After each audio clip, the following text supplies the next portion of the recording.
Meus amados irmãos, eu sei que esse não tem sido o foco desse grupo, mas eu li essa notícia e fiquei assim, embasbacado, estupefato. A que ponto está chegando a imbecilidade humana? A que ponto a Agenda 2030 deverá ser extremamente forte sobre a sociedade mundial? E a que ponto esses idiotas plantonistas ou jornalistas, pseudo-jornalistas, que alimentam as redações e que influenciam o mercado, ficam dando esse tipo de informação.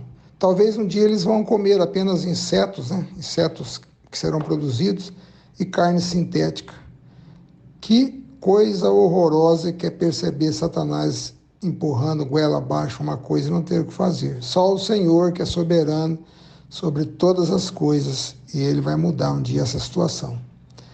Um abraço a todos, perdão por abrir aqui uma sessão e trazer uma coisa secular fora de um princípio, mas que na verdade tem sim um princípio espiritual, mostrando a todos nós que o mundo caminha a passos largos para uma balbúrdia.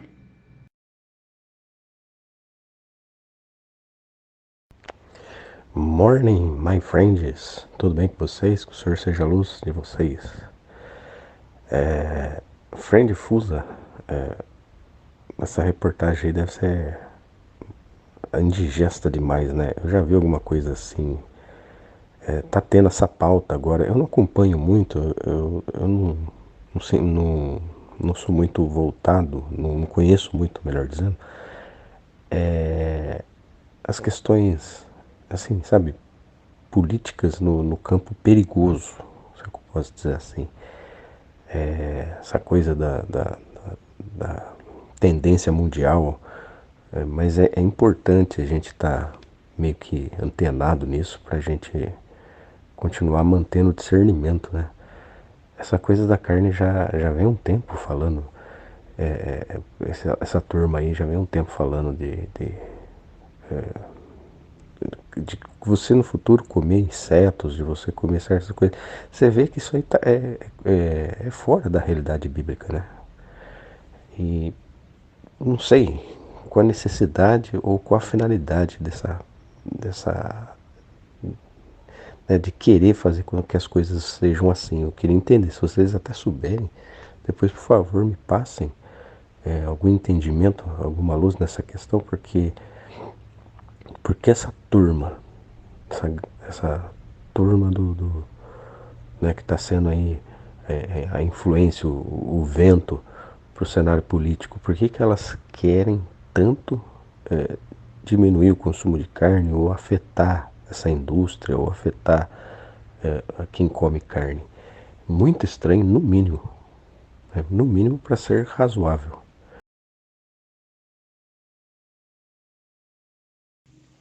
Ô, meus irmãos, bom dia, tudo bem? Vou responder aqui. Se o Marcelo quiser falar depois, embora a pergunta foi dirigida a ele, vou falar porque eu já estudei bastante esse assunto, né? A questão da por que essa tendência, né, de cada vez menos carne. É interessante esse assunto. Interessante por quê? Porque a sociedade não sabe, né?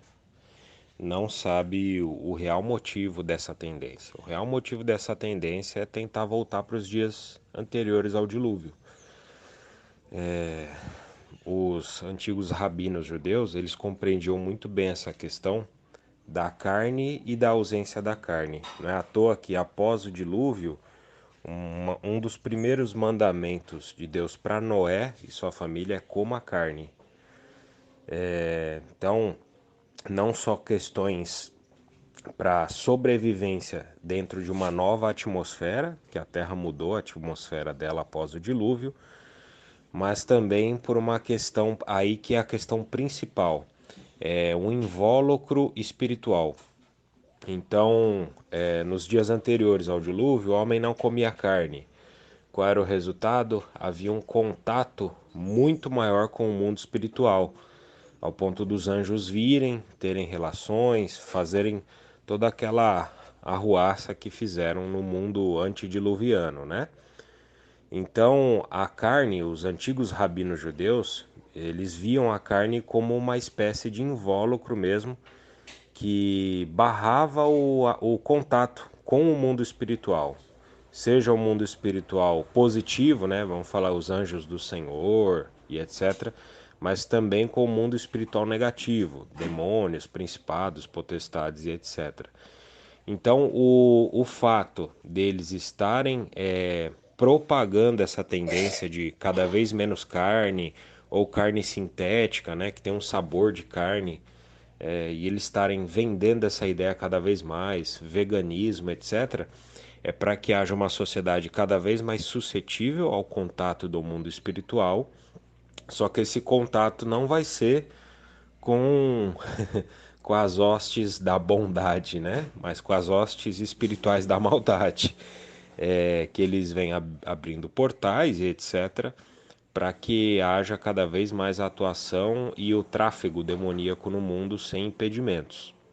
Então, o motivo dessa tendência é exatamente esse: propagar a atuação demoníaca no mundo através de pessoas inocentes que não sabem o motivo disso, não sabem o motivo por que está acontecendo, a influência demoníaca cada vez mais se propaga, inclusive entre os cristãos, promovendo divisões, doutrinas de demônios e etc, etc.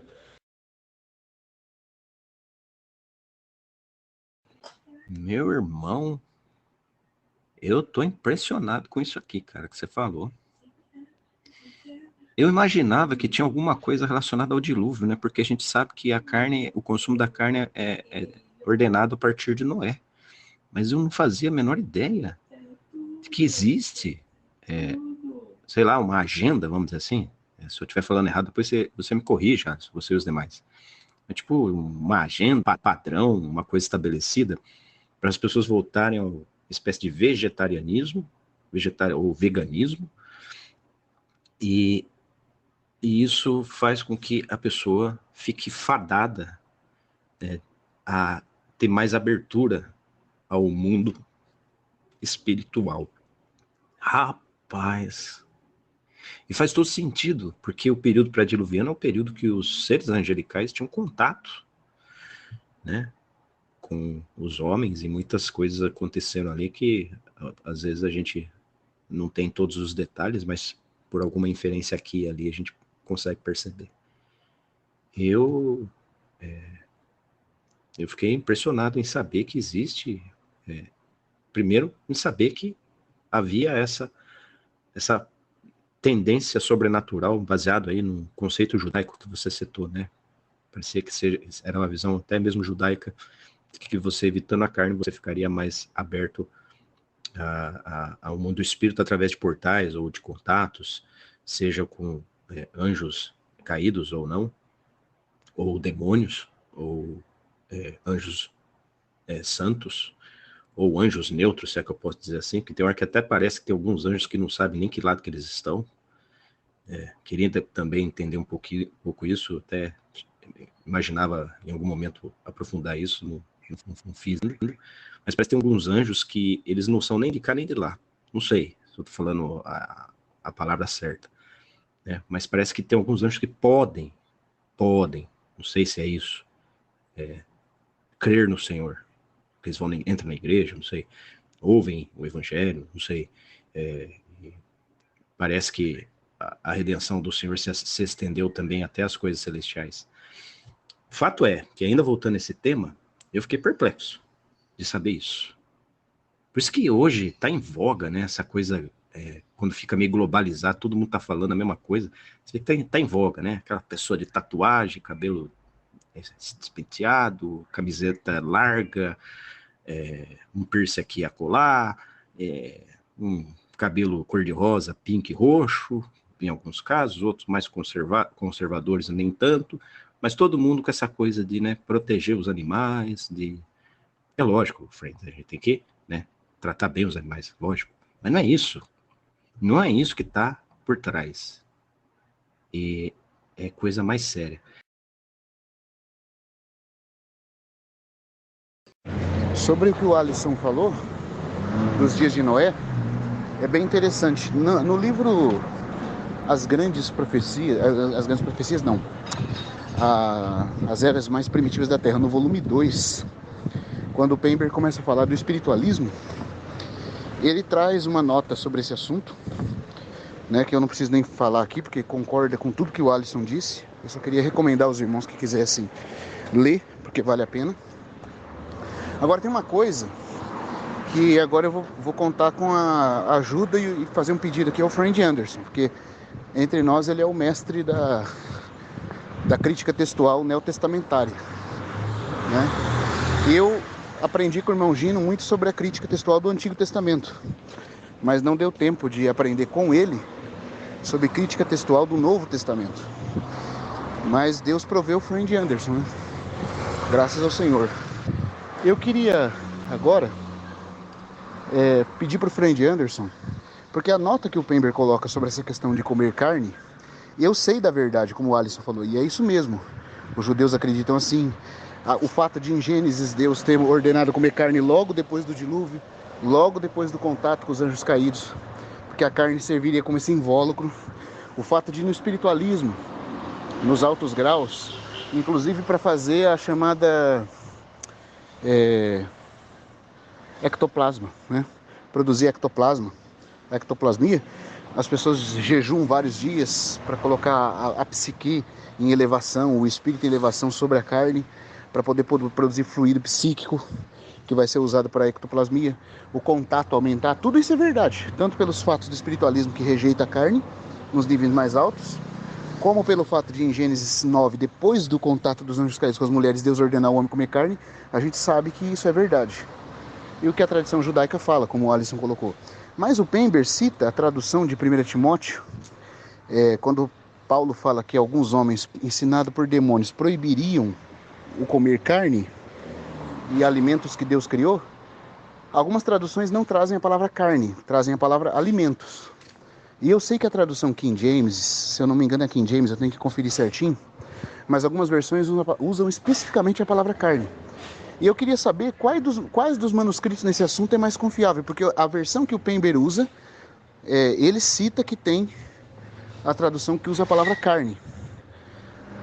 Embora eu não precise dos versículos de Timóteo, desse versículo de Timóteo, para validar tudo isso que a gente está falando aqui, por causa desses outros fatores que já confirmam o fato, se tivesse uma tradução, não sei qual, dos manuscritos mais antigos, que trouxesse a palavra carne, aí encerraria o assunto, irmãos. Aí mostraria que de fato é obra de demônios mesmo, a proibição de carne. Não é uma questão de saúde, comer vegetais por causa de saúde. Tem gente que tem que comer por causa de saúde, o organismo rejeita a carne, tem tudo isso aí. Mas a questão da proibição de que todos possam comer carne. Ali, nesse texto, que eu não sei se é o texto Receptus, não sei qual dos textos que usa, fala que essa proibição é coisa de demônios.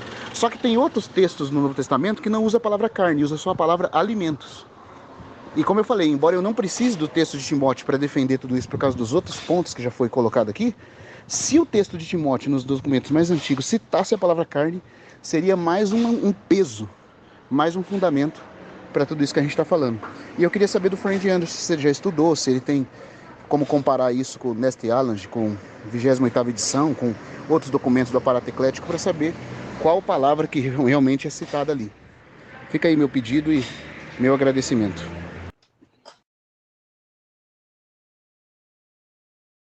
Friend, eu vou passar aqui a questão que você tinha perguntado ali, eu dei uma olhada, tá? E eu vou passar para você.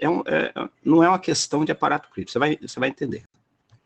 Vamos lá, eu organizei aqui, Friend, espero não me perder, tá? Friend, de fato, 1 Timóteo fala, na maioria das nossas traduções, ela tá por alimentos, tá? Vou até pegar aqui uma tradução, porque o que eu fiz? Eu peguei a Bíblia, que em termos de variante textual, ela é uma variante textual relevante, tá? Embora alguns coloquem esse manuscrito no mesmo pé de igualdade do texto bizantino, mas parece que não. Parece, de acordo com o livro A História Eclesiástica, diz que havia até mesmo um evangelho de Mateus escrito em aramaico. Eles falam hebraico, mas é aramaico. em aramaico. Então, isso eu sei que as pessoas, só para ficar claro também, as pessoas que falam desse possível evangelho de Mateus em aramaico, ele não tem ligação com o texto da Peshita. Porém, eu entendo que a Peshita, por ser em aramaico, ela chegou, de alguma forma, a ter esse texto na mão e copiou esse texto de alguma maneira. Tanto é que se você pegar uma Bíblia Peshita que traduz baseado nesse possível evangelho, você vê alguma diferença. A diferença principal está lá, batizando em nome do Pai, do Filho e do Espírito Santo. No texto aramaico está batizando em meu nome. E esse manuscrito, eles relegam, tá, ainda que teoricamente, eles relegam a esse evangelho de Mateus que havia sido escrito em aramaico. Né? E alguns defensores do texto grego dizem que esse evangelho de Mateus, que havia sido escrito em aramaico, eles não podem refutar isso porque foi dito por Eusébio, não tem a ver com o texto da Peshita. Então, só para deixar isso bem claro, embora eu acho, é só um achômetro mesmo, não tem como provar, que o texto da Peshita esteve envolvido com esse texto de alguma maneira. Tá? O fato de tirar lá o Pai, Filho e Espírito Santo não reduz a questão batismal. Embora seja só Mateus que diz isso, eu entendo que não foi um problema ali, porque você vê, se você continuar lendo o texto, você vê que ele não tem intenção de diminuir o texto que eu falo, esse texto aramaico. Ele não tem intenção de diminuir a divindade de Cristo. Pelo contrário, o texto da Peshita tem muita coisa que enaltece ao Senhor Jesus e serviu como base também do texto bizantino, que viria a ser um dos textos, que teria 4 textos, né? O bizantino teria 4 textos, que esses 4 textos formariam o que a gente chamaria depois de textos receptos. O fato é, Friend, que essa passagem, ao que eu percebi aqui, eu fiz a pesquisa aqui para te dar essa resposta, vários materiais, um deles é Variantes Textuais do Novo Testamento, né, com análise e avaliação do aparato crítico. Eu fui aqui em Timóteo 4,3 e não está relegado ao aparato crítico divergências escriturísticas aqui. Então, por exemplo, segundo esse material que eu tenho, 1 Timóteo 4,3, ele tem a mesma tradução. Mas, não contente, né, não satisfeito, eu fui e abri o Logos, que é um software bíblico, e eu fui procurar, eu tenho um aparato crítico no Logos, né, que eu adquiri, para ver, né? Ele está em grego, totalmente em grego, mas dá para entender. Eu abri Timóteo 4,3 e não existe uma distinção crítica ali em Timóteo 4,3. Ou seja, não aparece Timóteo 4,3 para dizer que há uma distinção no texto da palavra. E eu fui verificando aqui, em todos os textos que eu tenho, aqui de Bíblia, né? Eu só não vi na Almeida Corrigida Fiel, mas acredito que pode até ser que ela esteja igual. O único texto que fala carne, que é realmente a Bíblia King James. Porém, friend, até onde eu analisei aqui, então eu vou falar debaixo da análise do material que eu tenho, se esses materiais que eu tenho estão corretos, não tem nada a ver com variante textual isso. Tem a ver com tradução. Tá? Agora eu não sei como o Pember colocou. Se ele colocou como variante textual, aí eu teria que ver o material que ele usou, porque no material que eu tenho aqui, isso não está dentro, não está relegado ao aparato crítico. Então, qual é o problema? Então, por que uns dizem carne e outros dizem alimento? Isso se dá na tradução e não no manuscrito. Pelo menos com o que eu tenho em mão, de tudo que eu analisei aqui. Tá? Eu vou dar um corte agora para explicar para você o que eu entendo sobre a tradução. Friends, eu sei que tá um barulho aí fora, o meu microfone aqui, ele tenta tirar a captação de fora, mas se pegar barulho de cachorro, gente batendo palmo, peço para vocês aí, perdão, compreensão também, mas eu vou falar mesmo assim, porque senão eu acabo perdendo o raciocínio aqui. Então, o que acontece? A palavra utilizada, né, para a tradução de carne ou alimento, nas outras traduções, carne, na tradução da King James, em 1611, que de fato realmente está escrito carne, é o substantivo broma, né? E aí tem o broma e o bromatós, que é o genitivo, né? bromatós. Lembra no curso de grego lá? Que o genitivo é o que indica posse, nem sempre, mas indica posse, origem, e é como se fosse assim, de alimento, de. O que acontece?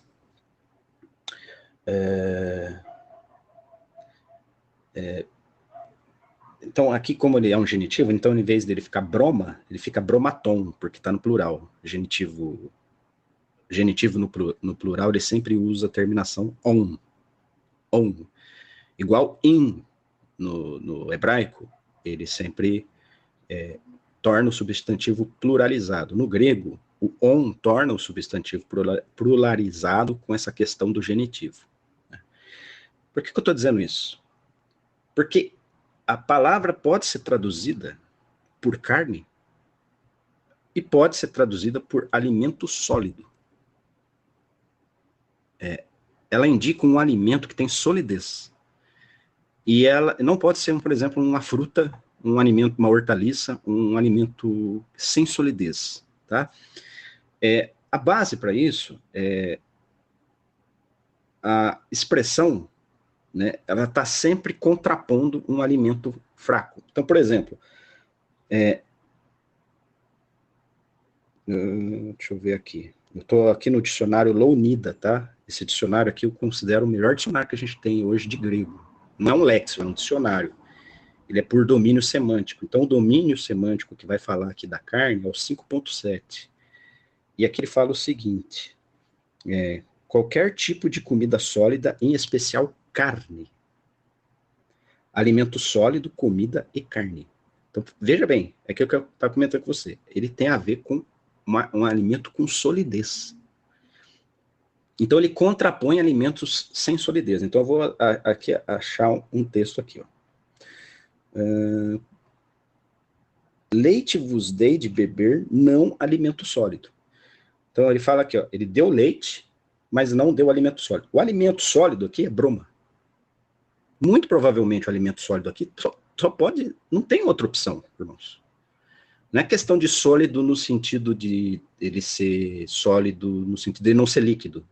Mas o sólido no sentido de ter substância. É que só pode ser a carne. Isso em 1 Coríntios capítulo 3, versículo 2. Agora, olha só. O dicionário aqui, Lounida, quando ele vai falar de uma passagem que deve ser traduzida por carne, ele usa justamente a passagem de 1 Timóteo capítulo 4, versículo 3.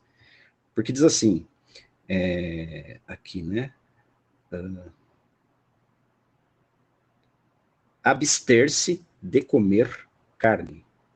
Né? Abster-se de comer carne. Esse comer, ele não existe no grego, né? Abster-se da, por isso que está no genitivo, da sólida comida. Né? Essa expressão aqui, segundo os principais dicionários, Strong também fala isso, e outros tantos, é a ideia de você comer carne. Igual o Hebreus lá, que fala que as pessoas ali não podiam comer comida sólida, e sim tinham que ser alimentados com leite. Então, uma questão aqui, friend, ao que tudo indica, que parece ser uma questão de tradução, tá? E não a questão de variante textual. Os textos, todos eles, têm o mesmo substantivo, tá? E o substantivo está no genitivo. Se tivesse qualquer variação textual, a gente teria aqui nos aparatos críticos que eu tenho, a divergência entre um texto e outro. Então, a palavra é broma, ela indica um alimento sólido, mas não só de solidez não líquida, mas de substantificação. Você pode encontrar isso no Lounida 5.7, no Strong e em outros léxicos. Então, toda vez que fala de abstenção desse alimento, está se referindo à carne. Porque uma das coisas que a gente deve considerar se isso aqui equivale a alimento sólido, então aquelas pessoas que se abstesse de alimento sólido, você concorda que ela só tomaria água e beberia leite? Né? Então, essa pessoa aí que supostamente não come carne, ela bebe chá, café e leite. Em alguns casos, leite é considerado broma também, tá? Porque ele tem substância animal. Eu vi aqui. Então, às vezes, o broma você vai conseguir identificar pelo contexto. Mas, geralmente, a palavra solidez aqui se refere a uma solidez animal. Por quê? Porque se a pessoa se abstém desse tipo de comida, ela não come nada. Ela não come. Se essa comida, né, o que eu estou querendo dizer é o seguinte, se essa comida se refere ao ser o antônimo daquilo que é líquido, então a pessoa que se abstém de broma, ela não come pão, ela não come fruta, ela não come alface, ela não come hortaliça, ela não come nenhum tipo de verdura, porque querendo ou não tem solidez, elas têm ali, você pega nela, ela é sólida, não está no estado líquido. Então a abstenção aqui não tem como fazer sentido se a gente analisar essa questão de alimento sólido e alimento líquido. Porque como é que uma pessoa vai ficar só tomando água e tomando sei lá o quê e não se alimentar de coisa líquida? Além disso, Paulo, quando ele fala que o fraco na fé opta por comer legumes é um alimento sólido. Concorda? Então, se esse alimento sólido não se refere à questão da não liquidez, ou seja, de não ser líquido, e sim a uma questão de substância mais elevada, que no caso seria carne, indica que esses que negaram ou se absteram de comer esse tipo de broma, estava, na verdade, se abstendo de carne. Do mesmo jeito que o fraco na fé preferia comer legumes, que também é sólido, porém não tinha solidez da carne. Né? Então aqui é carne, frente. O contexto, a comparação e a lógica nos leva a entender isso. Então, finalizando, não é uma questão do aparato crítico, é uma questão mesmo de tradução. Eu creio que as traduções deveriam traduzir por carne, e não certos alimentos, porque se certos não existe, né? E alimentos ali está se referindo a uma única categoria de alimento, um alimento sólido, que ele contrapõe o alimento fraco. Qualquer alimento que seja sólido sem substância é fraco. O alimento sólido com substância é forte. O autor não pode estar falando de outra coisa que não seja carne. Essa é a minha opinião. Às vezes não ficou muito claro ali, friend, eu vou só fazendo um adendo aqui. O problema da tradução, das traduções que traduzem certos alimentos, é esse advérbio certos. Ele não existe. Então, se você tira esses certos alimentos, só vai sobrar alimento sólido. Então, tipo assim, a pessoa ela se abstém totalmente de alimento sólido. Então, se essa pessoa se abstém totalmente de alimento sólido, e o alimento sólido ali se refere a um alimento que não é líquido, então essa pessoa só bebe água e bebe líquido. Não pode, percebe? Não pode, não faz sentido. Não é isso que o autor quer dizer. O autor bíblico quer dizer. Pelo menos, assim, tecendo aqui logicamente, contextualmente logicamente. Então, o problema é que os nossos tradutores inseriram essa palavra certos. Essa palavra certos não está no original. Se a gente tirar essa palavra certos, fica claro que só pode estar se referindo à categoria de um alimento que tem substância. E esse alimento que tem substância é carne. O fato de estar no plural pode indicar os vários tipos de carne. Né? Tem vários tipos de carne. Legal também que quando dito que Jesus disse para que eles fossem procurar alimento, Jesus estava se referindo a um alimento que tem substância. Né? Estou falando isso na multiplicação dos peixes lá. Esse alimento tem substância, não é um alimento só sólido, é sólido, mas substantificado. Quando ele pergunta de pães, os discípulos falam, né, que só tem essa quantidade de pães aqui e ali, e o que ele faz? Ele pega o pão e multiplica. Só que o que ele multiplica junto com o pão? Ele multiplica a carne, que é a carne do peixe. Ok? E ali, essa expressão ali, onde está o pão e o peixe, ela aparece como broma.